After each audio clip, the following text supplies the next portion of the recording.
Hi, Bob the Canadian here. Welcome to this English lesson on contractions.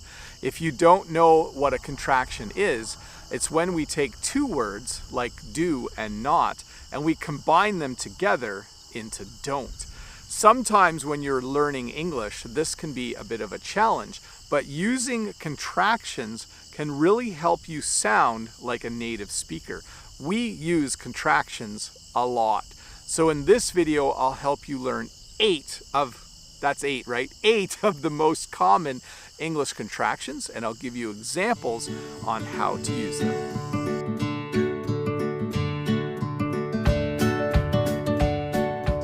Well, hey, welcome to this English lesson on contractions. I'm Bob the Canadian, and I'm happy to be teaching you a little bit of English.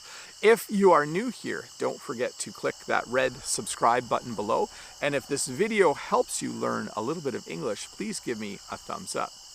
The first contraction that we're going to look at combines the words do and not. If I was to say, I do not like ice cream, that would be a completely correct English sentence. But as a native English speaker, I would be more likely to say, I don't like ice cream. Notice the difference. I took the word do and the word not, and I combined them to say don't. So, I do not like ice cream becomes I don't like ice cream. By the way, I actually do like ice cream. The second contraction we're going to look at combines the words can and not. Let's pretend that you invited me to a party. I might be busy on that day, so I would need to say to you that I cannot come to your party. But if I was to use a contraction, I would say I can't come to your party. So notice in the first sentence, I said I cannot come to your party. And in the second sentence, I said I can't come to your party. By the way, if you had a party, I would probably come. The third contraction we're going to look at combines the words did and not. I remember a time when I was a child and I ate the last cookie, and my mom said to me, "Did you eat the last cookie?" And I said, and I lied actually, I said, I did not eat the last cookie.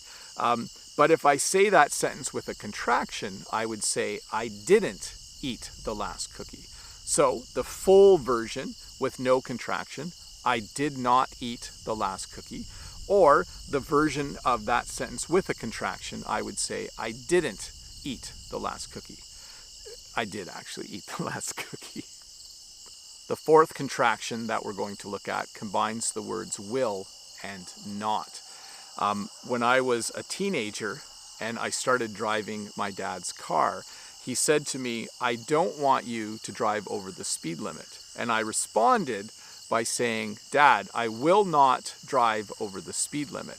That is a sentence without a contraction. If I used a contraction, I would have said, Dad, I won't drive over the speed limit. So notice the difference there. The first sentence is, I will not drive over the speed limit. And the second sentence with the contraction is, I won't drive over the speed limit. It really changes quite a bit, doesn't it? From will not to won't. The fifth contraction we're going to look at combines the word have and not, and it becomes haven't. Maybe a friend of mine asks, hey, Bob, did you see the latest Avengers movie yet? I could respond by saying, I have not seen that movie yet. But if I wanted to use a contraction, and I most likely would use a contraction, I would say, I haven't seen that movie yet. So the first sentence would be, I have not seen that movie yet. And the second sentence with a contraction would be, I haven't seen that movie yet. The sixth contraction that we're going to look at combines the word was and not. Maybe you can imagine a situation where someone is asking me if I was at a certain place on a certain day. I could respond by saying, I was not there. That would be a sentence without a contraction. Or I could say, I wasn't there. So notice again the first sentence, I was not there, and the second sentence, I wasn't there. The second sentence uses the contraction of was and not. It's a little challenging to say for people who are learning English. So I'll pronounce it again for you. I wasn't there. I really wasn't. I wasn't there. It wasn't me. The seventh contraction we are going to look at combines I with am, and it becomes I'm. So a lot of times you will use this when talking about your age. In English, when someone asks, how old are you? You start by saying, I am, and then your age. So I am almost 50 years old. That is a sentence without a contraction. If I was to use a contraction, I would say, I'm almost 50 years old. I'm really getting old, you know. Anyways, the two sentences again are, I am almost 50 years old, or I'm almost 50 years old.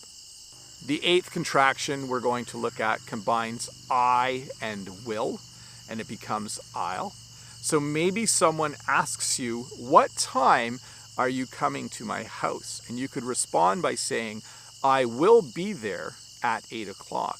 If you wanted to use a contraction, you would say, I'll be there at 8 o'clock. Let me repeat those two. If you were to not use a contraction, you would say, I will be there at 8 o'clock. If you used a contraction, you would say, I'll be there at 8 o'clock. Well, hey, that was 8 of the most common contractions that you can use while speaking English. I think you should take some time to practice all of them. They really do help you sound a lot more like a native English speaker.